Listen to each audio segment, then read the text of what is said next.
Iran versus Israel, dampak gencatan senjata dan nasib WNI di tengah bayang-bayang Perang Dunia Ketiga? Layar kehidupan global tak pernah lepas dari konflik. Hari ini, kita kembali menyaksikan babak baru ketegangan geopolitik yang mengguncang dunia. Saya Anam Bicara mengajak Anda menyelami analisis mendalam tentang konflik Iran-Israel dan dampaknya bagi dunia termasuk Indonesia. Jangan lupa follow AV di YouTube dan VidID di TikTok untuk update eksklusif dan kritis setiap saat. Konflik Iran-Israel, gencatan senjata atau awal perang baru. Lebih dari 10.000 pencarian harian di Google Trends mencerminkan betapa dunia, termasuk publik Indonesia, masih dipenuhi kegelisahan. Apakah perang ini benar-benar berakhir atau justru memasuki fase baru yang lebih gelap? Fakta lapangan. Gencatan senjata diprakarsai AS dan Qatar pada 24 Juni 2025 menghentikan konflik terbuka selama 12 hari. Korban jiwa, 6 warga Iran tewas, mayoritas sipil, kerusakan, 120 rumah hancur total, lebih dari 500 rusak berat. Psikologis, masyarakat Tehran masih hidup dalam trauma meski sirene serangan telah senyap. Gencatan senjata ini lebih menyerupai jeda strategis ketimbang perdamaian sejati. Kedua pihak masih saling klaim kemenangan demi kepentingan politik dalam negeri. 2. Nasib WNI, evakuasi, diplomasi, dan harapan. Pemerintah RI melalui Kemlu, KBRI Teheran, Muscat, dan Baku telah berhasil memulangkan tubuh 3 dari 96 WNI, serta 1 WNA dalam 3 gelombang evakuasi. Kisah lapangan. Kuat Ribowo, teknisi pesawat asal Jawa Tengah menyampaikan, kami dijemput, diberi tempat tinggal sementara, bahkan ditanya kebutuhan kami. Saya bangga menjadi WNI. Tantangan. Zablas WL dievakuasi karena gangguan penerbangan komersial pasca serangan udara AS ke wilayah Iran. 3. Dinamika politik, klaim kemenangan dan peta. Iran. Presiden Ebrahim Raisi menyebut Operasi True Promise sebagai keberhasilan strategis yang mengangkat martabat Iran. Israel Netanyahu menggunakan klaim kemenangan untuk mengalihkan sorotan dari kasus korupsi yang menjeratnya.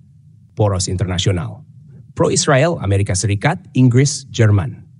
Pro-Iran, Rusia, Tiongkok, Korea Utara, Pakistan. Mediator potensial, Oman, usulan PBB, Rusia, dan Prancis juga menyatakan minat sebagai penengah. Ini bukan semata konflik regional. Ini adalah proxy war, sebuah bentrokan tidak langsung antara kekuatan global. Jika terus membara, risiko eskalasi menuju Perang Dunia Ketiga sangat mungkin terjadi. Serangan Iran ke Qatar, langkah tak terduga. Konteks, Iran meluncurkan serangan ke pangkalan udara Al-Udeid di Qatar, salah satu markas utama militer AS di kawasan Teluk. Motif, balasan atas dukungan terbuka AS Israel terhadap oposisi Iran, serta sanksi ekonomi yang mencekik. Dampak, Israel dianggap kalah secara psikologis karena kehilangan aura dominasi militer di kawasan Teluk. Qatar terkejut dan mengecam, namun tetap berupaya menjaga posisi netral secara diplomatik. Serangan ini menunjukkan bahwa Iran siap menghantam siapapun yang dianggap sekutu AS. Qatar kini berada dalam posisi diplomatik yang rumit, sementara Israel perlu mengevaluasi ulang strategi regionalnya. Akankah damai terjadi? Atau ini hanya permulaan? Konflik ini adalah bara dalam sekam. Gencatan senjata bisa pecah kembali jika provokasi balasan dilakukan oleh salah satu pihak. Kegagalan AS dan Iran memenuhi kesepakatan transaksional, seperti insentif 30 miliar untuk program nuklir. Negara-negara pendukung terus memperkeruh keadaan dengan intervensi militer atau diplomatik. Sebagai warga Indonesia, kita layak memberikan apresiasi atas kerja keras pemerintah dalam menyelamatkan WNI.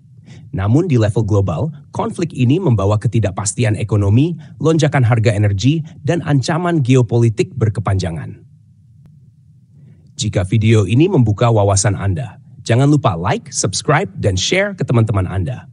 Ikuti juga kanal kami di media sosial untuk konten kritik sosial dan geopolitik yang lebih tajam. Mari jadi bagian dari perubahan, karena masa depan tidak boleh kita serahkan pada konflik. Sampai jumpa di episode berikutnya. Tetap waspada, tetap berpikir kritis.